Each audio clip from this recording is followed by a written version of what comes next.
Exodus 10. The plague of locusts. Then the Lord said to Moses, Go to Pharaoh, for I have hardened his heart, and the hearts of his officials, so that I may perform the miraculous signs of mine among them, that you may tell your children and grandchildren how I dealt harshly with the Egyptians, and how I performed my signs among them, and that you may know that I am the Lord. So Moses and Aaron went to Pharaoh and said to him, This is what the Lord, the God of the Hebrews, says. How long will you refuse to humble yourself before me? Let my people go so that they may worship me. If you refuse to let them go, I will bring locusts into your country tomorrow. They will cover the face of the ground so that that it cannot be seen. They will devour what little you have left after the hail, including every tree that is growing in your fields.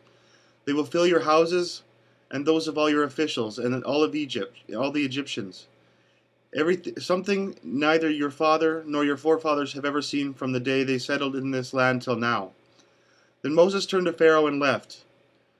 Pharaoh's officials said to him, How long will this man be a snare to us? Let the people go so that they may worship the Lord their God. Do you not yet realize that Egypt is ruined? Then Moses and Aaron were brought back to Pharaoh. Go worship the Lord your God, he said. But just who will be going? Moses answered, We will go with our young and old, with our sons and daughters, and with our flocks and herds, because we are to celebrate the festival to the Lord.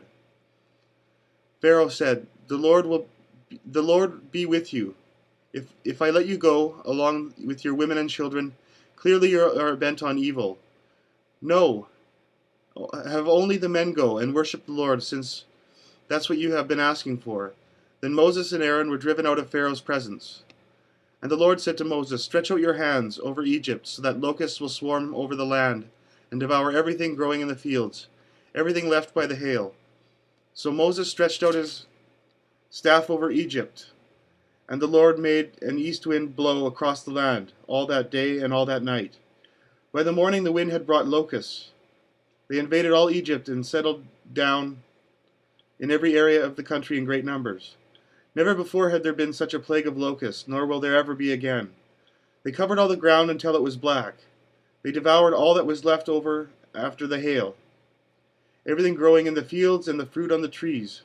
Nothing green remained on tree or plant in the land of Egypt. Pharaoh quickly summoned Moses and Aaron and said, I have sinned against the Lord your God and against you. Now forgive my sin once more and pray to the Lord your God to take this deadly plague away from me. Moses then left Pharaoh and prayed to the Lord. And the Lord changed the wind to a very strong west wind, which caught up the locusts and carried them into the Red Sea. Not a locust was left anywhere in Egypt, but the Lord hardened Pharaoh's heart, and he would not let the Israelites go. The plague of darkness.